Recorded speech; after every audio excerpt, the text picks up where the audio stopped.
Hello friends, आज हम बात करेंगे कि इग्नू में हम परसेंटेज कैसे निकाल सकते हैं। जो बीए, बीएससी, बीकॉम जी के स्टूडेंट हैं वो अपने ग्रेड कार्ड से कैसे अपने परसेंटेज को निकाल सकते हैं। बहुत सारे स्टूडेंट को डाउट रहता है कि हमारे परसेंटेज कितनी है, हम कैसे निकालें।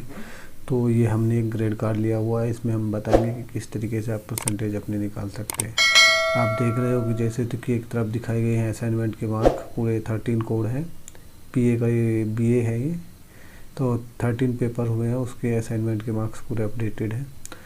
जो इधर वाला पोर्शन है इसमें जो है टर्म एंड एग्ज़ाम के मार्क्स हैं। इसमें कुछ मार्क्स नहीं आए हैं, जहाँ पे जो है मार्क्स नहीं आए हैं उनको हमने 57 काउंट किया है कि उसकी चलो 57 मार्क्स आ गए हैं, और यहाँ 17 की जगह भी 57 मार्क्स काउंट किया है।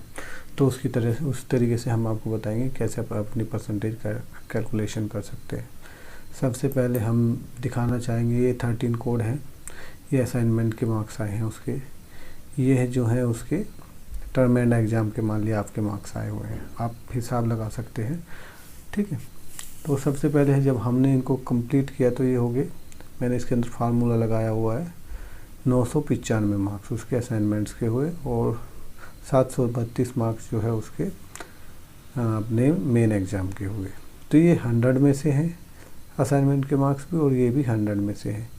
तो इसमें जो है तो 30% असाइनमेंट्स के मार्क होते हैं, और 70% जो है टर्म एंड एग्ज़ाम जो होते हैं मेन एग्ज़ाम उनके मार्क्स होते हैं 100 में से। लेकिन अब इसको आगे कैसे कैलकुलेशन करना है वो मैं आपको बताना चाहूँगा। सबसे पहले आपने अपने ग्रेड कार्ड के जो मार्क्स हैं उनको एक जगह कैलकुलेट कर लिया, जितने एक पेपर हैं। तो ये कितने पेपर के मार्क्स हैं, टोटल 13 पेपर के मार्क्स आए असाइनमेंट में 995। तो जब उसको डिवाइड करेंगे तो ये आएगा 76.53 उसके मार्क्स आए एक पेपर के। एवरेज निकाल लिया। तो सिमिलरली जो है आप अपने टर्म एंड एग्ज़ाम के मार्क्स भी निकालेंगे। इसमें जो है आपने 13 पेपर दिए और आपके 732 मार्क्स आए, तो एवरेज उसको डिवाइड करके कितना आ रहा है एक पेपर में, आपका 56 के एक पेपर में आ रहे हैं। उसके बाद इसका आपको 30% निकालना है। 30% निकालने के लिए हमने इसमें क्या फार्मूला लगाया है, आपके जो है 76 कितने में से आए, 100 में से। 100 में से आ रहे हैं 76, तो 30 में से कितने आएंगे, तो 76 इंटू 30/100, 76 इंटू 30/100 कर दिया, तो 22 आएंगे। 30 में से कितने मार्क्स आएंगे आपके, 22।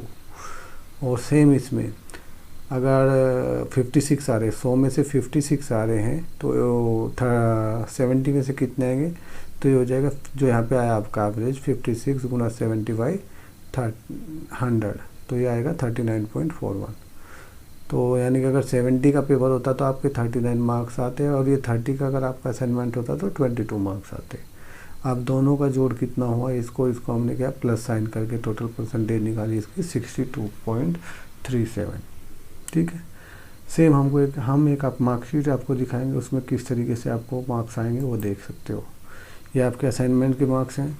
असाइनमेंट 2 जिसका प्रैक्टिकल वगैरह होता है वो होता है, और असाइनमेंट 3 पहले क्या, अभी तो एक ही असाइनमेंट होता है, उसी के बेस पे सभी मार्क्स रख देते। पहले क्या होता था, 3 असाइनमेंट्स होते थे, उसी बेस पे फर्स्ट, सेकंड और थर्ड, और जिसके जो ज़्यादा होते थे वो एक सेलेक्ट कर लिया जाता था, वो आ जाता, उसको इधर लिख जाते थे। मान लिया एक में 76 है, एक में 30, एक में 45, तो 76 वाले का एवरेज जो ज़्यादा होता था उसको यहाँ पे ले लेते थे।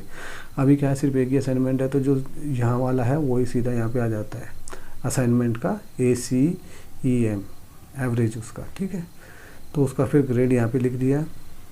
फिर उसका आपका टर्म एंड एग्जाम, जो आपका जो मेन एग्ज़ाम हुआ उसमें कितने मार्क्स आए 100 में से। ठीक है, तो उसका ग्रेड यहाँ पे लिख दिया। फिर उसके बाद आपका 30%, इसका 75 का 30 कितना हो गया, जो मैंने फार्मूला लगाया उसके हिसाब से 22, ये इतना आ गया। फिर जो है 70% कितना हुआ 30 इस वाले टर्म एंड एग्ज़ाम का, उनका एवरेज यहाँ पे लिख दिया। फिर इन दोनों को प्लस करके 100 में से कितना है 47, फिर इन दोनों को प्लस करके 100 में से कितना है इतना, सेम ऐसे। ठीक है, यहाँ पे जो भी काउंट होता है वो 100 के हिसाब से होता है, आपको मैं बताना चाहूँगा। ठीक है, ग्रेड कार्ड में तो कितने मार्क्स आए वो आपका यहाँ पे आ गया। उसके बाद आपका जो इसका टोटल ग्रेड किस ग्रेड में बैठ रहा है, आपका जो टोटल मार्क्स असाइनमेंट और वो मिला के वो मेन ग्रेड यहाँ पे आ गया। और इसमें लिख दिया SC मतलब सक्सेसफुली कंप्लीटेड सभी पेपर। तो अभी आपको मैंने समझा दिया कि आप जो है अपने असाइनमेंट्स के मार्क्स जो है और थ्योरी के एग्ज़ाम मिला के कैसे आप अपनी परसेंटेज को कैलकुलेट करेंगे। अभी मैं आपको बताना चाहता हूँ कि आप अच्छे मार्क्स कैसे लेके आ सकते हैं, जो आपको कोई नहीं बताएगा, और ये लाइव एग्जाम्पल के साथ मैं आपको दिखाऊंगा।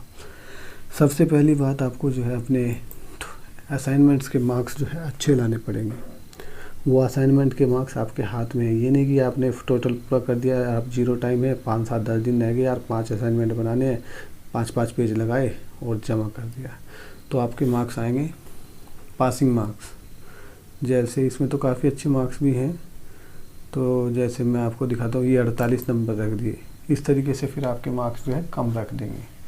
अभी मैं आपको दिखाना चाहता हूँ, अगर आपके मार्क्स जो है अच्छे होंगे असाइनमेंट, तो आपकी परसेंटेज पे कितना फ़र्क पड़ेगा। ठीक है, तो हम इसके मार्क्स बढ़ाएंगे और आपको यहाँ पे देखना है किस तरीके से आपके मार्क्स बढ़ेंगे। अब हम इसको जो है मैक्सिमम को 85 कर देंगे, जो भी कम है। इसको हमने 85 किया, फिर नीचे आए, नीचे साथ के साथ बढ़ते रहेंगे। इसको भी 85 किया, इंटर, तो इसको भी 85 किया, इंटर, इसको भी 85 किया, 85 किया, इंटर, तो और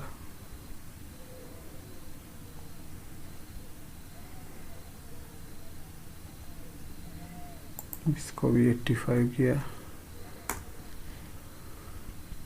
जिसमें कम है उसको हम 85 करेंगे।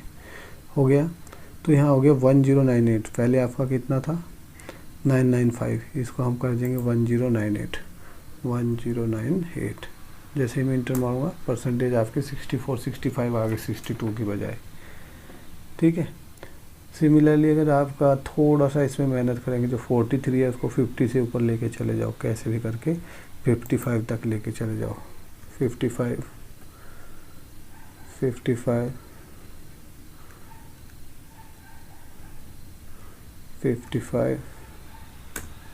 तो ये हो गया आपका कितना 758। यहाँ हम लिखेंगे 758, इंटर करेंगे तो 58 हो गया, ये 40% हो गया, 25 आपके 66% मार्क्स आसाम से आ जाएंगे। कहने का मतलब असाइनमेंट को, अब मैं आपको दिखाना चाहूँगा कि अगर असाइनमेंट को हम जो है लगभग 50-65 पे लेके आ जाएं, 50, किसी में 50, किसी में 55, फिर 50, सॉरी, आपके परसेंटेज पे कितना फ़र्क पड़ेगा।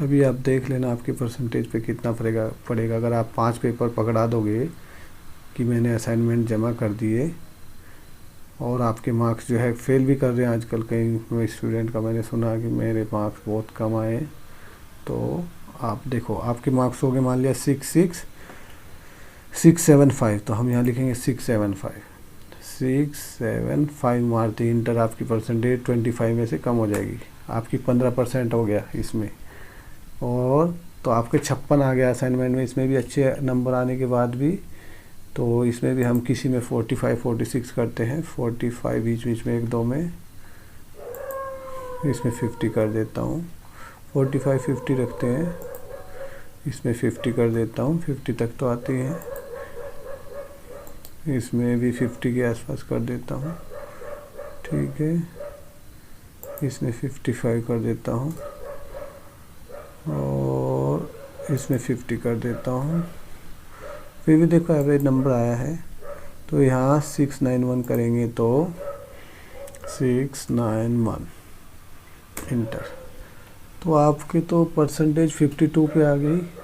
हाँ, 50% पे आ गए अगर आप 5 पेपर जमा करोगे, और थ्योरी में भी काफ़ी अच्छे नंबर आ गए। आधे इतने तो एग्ज़ाम में मान लिए जो है, इतने नंबर तो बड़ी मुश्किल से आते हैं, थ्योरी में काफ़ी पढ़ने के बाद आते हैं। आपको जो है मेरे चैनल पे जाना पड़ेगा, वहाँ इंपॉर्टेंट क्वेश्चन जो है नोट करके उसको पढ़ना पड़ेगा, तो काफ़ी अच्छे मार्क्स आप ला सकते हो थ्योरी एग्ज़ाम में। तो का मतलब असाइनमेंट्स को आप हल्के में मत लेना, इसमें अच्छे मार्क्स लाओ। ठीक है, तो आपकी परसेंटेज काफ़ी अच्छी हो जाएगी। आशा करता हूँ आप पूरा मार्किंग सिस्टम समझ गए होंगे, कैसे अच्छे मार्क्स लेके आने हैं, किस तरीके से पढ़ना है, किस तरीके से जो है अपनी कैलकुलेशन करना है। अगर फिर भी आपको कोई ज़्यादा डाउट होता है तो आप वीडियो के कमेंट्स में आप मुझे बता सकते हैं। और इम्पोर्टेंट क्वेश्चन के ऊपर मैंने वीडियो बनाई हुई है, MBA BCom BA की कुछ क्लासेस वगैरह सब अपलोड की हुई है, उसमें जाके आप अच्छे से पढ़ें। मैं एक चैनल इसीलिए बनाया है ताकि ब्लू के स्टूडेंट्स की हेल्प हो सकते। आशा करता हूँ आपको ये वीडियो काफ़ी अच्छा लगा होगा। Thank you.